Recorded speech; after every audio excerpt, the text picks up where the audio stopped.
Para receber todas as novidades do canal, inscreva-se e se curtir o vídeo, clique em gostei. Aproveite para acompanhar a Rede Super nas redes sociais. E agora, já que nós vimos aí o Rap Decor, né? A gente precisa decorar aí a alma da gente, a autoestima, principalmente que estamos no Outubro Rosa. E o câncer de mama é uma das doenças mais temidas pelas mulheres. E devido à gravidade, à evolução imprevisível e mutilação que causam significativas alterações na autoimagem feminina, e hoje estamos aí encerrando as comemorações do Outubro Rosa. Então nós vamos dar dicas para superar as crises e os traumas após essa doença tão severa aí, especialmente para as mulheres, né? Então nós recebemos aqui para falar disso aí com a gente a coach Tuca Moreira, que está aqui com a gente. Tuca, seja bem-vinda. Deus abençoe e fique à vontade, a casa é sua. Você demorou muito, sumiu muito, Tuca. Some assim não, abandona não. Que isso, gente. Eu estou muito feliz de estar aqui com vocês, tá? E hoje realmente o assunto é muito importante e de muito interesse, né? De todos nós. O assunto, o câncer nas mamas, né? Algumas pessoas têm nos procurado e eu percebo que é um trabalho, assim, de uma significância muito grande, sabe? E um cuidado muito pertinente, né? Porque trata diretamente ali da alma da mulher, ali da imagem dela e do poder dela também, né? A gente fala, por exemplo, a feminilidade da mulher. Isso, e a questão fálica também do poder da mulher está exatamente nas mamas, né? Então, o que você já começaria dizendo pra gente, Tuca, a respeito de dicas aí para poder as mulheres superarem esse trauma, essa crise aí tão forte? Pois é, o que eu penso em relação a esse assunto? Quando estamos em uma situação de aflição, né, de tribulação, que certamente esse é um momento que requer um cuidado muito grande, nós temos duas escolhas: fazer um movimento para mudar o que está acontecendo ou continuar naquela situação. Nós sabemos que esse momento em que uma mulher se depara com um diagnóstico desses, por exemplo, ela se sinta assim, muito defraudada até. Por quê? Se existe, por exemplo, a precisão de ter a retirada das mamas, por exemplo, e até mesmo mais à frente um processo de quimioterapia, o que acontece? A mulher, ela passa a olhar no espelho e não encontrar com a sua identidade. Esse é o processo que nós chamamos de mutilação. A mulher olha no espelho e ela não se encontra, ela fala: nossa, eu não estou me reconhecendo. Então aí já começa o primeiro processo de uma queda muito grande na autoestima e na questão da identidade pessoal. Então o que eu aconselharia? A você a trabalhar os seus valores, a refletir quais são as suas qualidades nesse momento que te diferenciam do mundo. Certamente, nós todos temos características, qualidades inatas que nos diferenciam. Então, por exemplo, quando eu me olho no espelho e eu não me encontro com aquela imagem que eu tinha até há pouco tempo atrás, eu posso olhar para dentro de mim e entender que eu continuo a mesma pessoa. É um resgate. É um resgate de fortalecer a questão dos meus valores, dos meus princípios, de quem sou eu e de que eu vou fazer com essa situação que está à minha frente, né? É uma situação em que eu posso escolher, por exemplo, ser um exemplo de superação para outras mulheres que estão passando. É um momento delicado e, é claro, de muito sofrimento, de muita angústia, mas que requer uma tomada de decisão. É uma questão postural também. É uma questão postural. E o que é que eu vou fazer com isso, né? O coaching, por exemplo, trabalha com isso, né? Eu trabalho juntamente com a minha irmã, a Regiane, e a gente aborda sempre assim: tá, estamos com a situação e o que nós vamos fazer com isso agora? Eu estou num momento de dor, de tribulação, de uma aflição e uma angústia muito grande. O que eu posso fazer para amenizar e tentar sair dessa situação, já que nós sabemos que é um processo, né? Então, nós precisamos de nos colocar numa posição de reflexão mesmo e de tomada de decisão. Você vai estar dando dicas. Sim. São 10 dicas. Então, eu posso falar e você vai explicando essas dicas, porque aí eu acho que às vezes pode ficar bem claro e as pessoas entenderem, como assim? Uma delas é escolher viver. Fala um pouquinho sobre a importância disso na vida da pessoa, principalmente numa situação como essa, que não é uma situação simples, né, de vivenciar. Escolher viver, né? Dentro do seu livre-arbítrio. Você vai escolher viver ou se você vai escolher se entregar, né? Essa é uma situação de duas escolhas, como eu disse. Fazer um movimento para que algo aconteça, para que você viva diante de uma situação tão temerosa, né? Ou você entrega. Escolher viver por quê? Comece a olhar para trás. O que você já alcançou até hoje? Família. O que você já alcançou na sua vida pessoal mesmo? Como eu disse há pouco agora, quais são os seus valores? Será mesmo que você precisa ir embora? Será mesmo que você precisa abandonar tudo? Você é uma pessoa tão especial, né? Temos características tão diferentes, somos pessoas únicas no mundo, né? Sim. Então, o porquê escolher não ficar neste mundo que Deus nos colocou? O porquê, né? Agora também, Tuca, sobre a questão escolher você. Como que é esse pensamento para a pessoa nesse momento de ressignificar aí até esse grande trauma? A escolha por ela mesma, vamos dizer assim. Pois a escolha por ela mesma.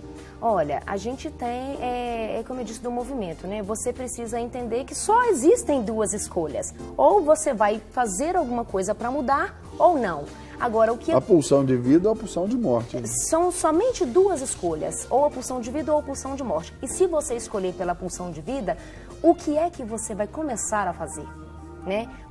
Nós sabemos que nós temos, segundo últimas pesquisas, quase 60 mil pensamentos por dia. Então, num momento de tribulação, né? Um cara hiperativo tem mais do que isso. Mas por dia, aí eu te pergunto, muitos a nível, né, inconsciente, você tem vigiado os seus pensamentos? Que é claro que num momento desses, a probabilidade é de que você vai ter mais pensamentos negativos, né? Ou temerosos do que estão acontecendo com outras pessoas que já passaram por esse processo. Às vezes você ainda nem chegou num processo mais lá à frente e você já está vivendo aquilo.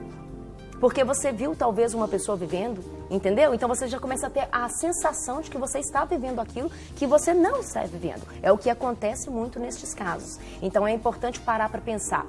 Qual que é a qualidade dos meus pensamentos, né? Sim. Por exemplo, aquilo em que você pensa, da maneira em que você pensa em sua alma, que você assim Provérbios 23, você 7. será. Assim você será, não é verdade?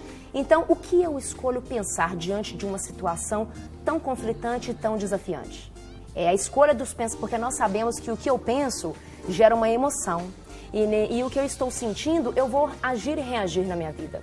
Então, eu preciso aprender neste momento crucial de controlar os meus pensamentos. Fala um pouquinho sobre a gente celebrar ali o dia a dia, porque não é fácil você ter uma realidade e às vezes a realidade não é aquilo que você espera, porém você ainda está vivo. Como assim poder ajudar essas pessoas com dicas de celebrar o dia a dia dela? E se você está vivo, é porque você é muito especial aqui e tem muita coisa para mostrar para alguém, não é verdade, Carol? Para seguir de exemplo para alguém, né? Você me fala sobre gratidão, né? Celebrar é ser grato, né? E eu tenho reparado que no dia a dia, por exemplo, as pessoas não são gratas pelas mínimas coisas. Por exemplo, acordar, abrir os olhos e ter um cobertor. Tem um respirar, que começa por aí, né? Tem um cobertor, né? Se você tem filho, por exemplo, você dá um bom dia olhando nos olhos dele. É aquele que não pode estar olhando para o filho, né? Então, assim, são mínimas coisas. Nós sabemos que quando nós vivemos com o coração grato, isso gera uma felicidade, um estado emocional grato, tranquilo, porque a gratidão, Carol, ela gera em nós uma emoção de plenitude, de tranquilidade, né? Então, é muito importante a pessoa passar a reconhecer... Faz a gente chega colorido. Isso, a pessoa passar a reconhecer coisas mínimas no seu dia a dia. Se você pôde lavar uma roupa... por exemplo, lavou a roupa e colocou no varal. Mas que tanto de roupa que eu lavei. Graças a Deus que você lavou, que você teve o sabão para lavar a roupa hoje. Que bom que você tem tantas... E que bom que você tem tantas roupas assim. Tem pessoas que têm tão poucas roupas. A minha menininha, por exemplo, chegou para mim, eu cheguei na escola para buscá-la e ela falou assim, eu tô com dor no pé, eu quero ir embora agora. Eu falei, agradece a Jesus, minha filha, que você está com dor no pé. Só está com dor no pé porque você tem pé. Aí a professora riu, brincando, falou que legal. Não é verdade? Então, primeiro nós vamos agradecer a Deus que você tem um pezinho. Porque se você não tivesse, ele não estaria doendo, né? Então, começa por aí, a reconhecer as mínimas A vida vai coisas. ficando bem diferente, né? Agora, Tuca, a gente pensa assim, se cair, o que acontece? Fica prostrado ou tem que levantar? Escolha, né? Qual é a sua escolha diante das caídas? Né? Algumas pessoas preferem falar que está muito difícil e preferem continuar numa zona de conforto de estarem caídos, né? Outras não, preferem encarar como um desafio. Bom, eu caí, pode ser numa questão de saúde ou numa questão profissional, pessoal. Eu caí, agora o que eu posso fazer? É levantar e tentar fazer com que essa história termine da melhor forma. Talvez ela não começou da melhor forma, mas certamente nós temos o livre-arbítrio e a autoridade de fazer com que isso termine de uma forma, assim, muito boa. Então, é uma escolha, né? E pra gente fechar aí, pra você dizer pras pessoas, né? Porque às vezes tem algumas caminhadas que são um pouco mais cansativas, né?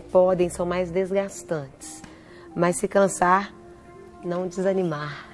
Fala um pouquinho pra gente, né? Principalmente, né, a gente fechando aí o Outubro Rosa, Sim. Mas a campanha não é só para agora, a gente só registra esse período, mas tem muita gente nos assistindo, vivendo essa situação. A caminhada é permanente, né? Nós precisamos estar sempre caminhando em todas as áreas das nossas vidas. Nós sabemos que às vezes a gente cansa, a gente fadiga, mas existe alguém que nos renova. Se você tem isso em sua mente, que bom, graças a Deus, Deus nos renova, porque na verdade Ele nunca se cansa, não é verdade? Então eu fico me perguntando assim, se o Espírito Santo de Deus, que mora dentro de mim, não se cansa, por que é que eu preciso ficar tão cansada? É claro que existem momentos de aflição, de fadiga, em qualquer área da vida. Todos nós temos aflições no trabalho, em casa, com família, mas se o Espírito Santo de Deus mora dentro de mim, isso é sinal de que eu posso estar tranquila em qualquer situação da minha vida. Agora, Tuca, a Carol falou para fechar, mas me vem aqui a questão seguinte. As mulheres aí vitimadas pelo câncer de mama, ainda que passaram pela mastectomia ou tratamento, aí tem a quimioterapia, vai tudo. Qual é a dica, então, de ouro quanto se refere a rotina versus tratamento? Qualidade dos pensamentos, qualidade dos meus pensamentos diante dessa situação conflitante. Por quê? O que eu penso, eu sinto, né? Então eu preciso... A dica de ouro é, a todo pensamento que você tem, está dirigindo, está fazendo alguma coisa em casa, se pergunta, porque nós sabemos que muitas vezes o nosso coração é enganoso. Como eu acabei de dizer, às vezes eu estou sentindo uma coisa que eu ainda nem estou passando pelo processo, eu nem cheguei perto desse processo ainda e eu já estou sentindo as dores do processo, as preocupações do processo, as inquietações do processo em que eu ainda nem cheguei nele, né? Numa questão, por exemplo, do tratamento, né? Então é se perguntar, mas eu preciso mesmo estar pensando assim? Por que eu estou pensando assim? É a qualidade dos pensamentos, vigiar os pensamentos, sondar os pensamentos. Para receber todas as novidades do canal, inscreva-se e se curtir o vídeo, clique em gostei. Aproveite para acompanhar a Rede Super nas redes sociais.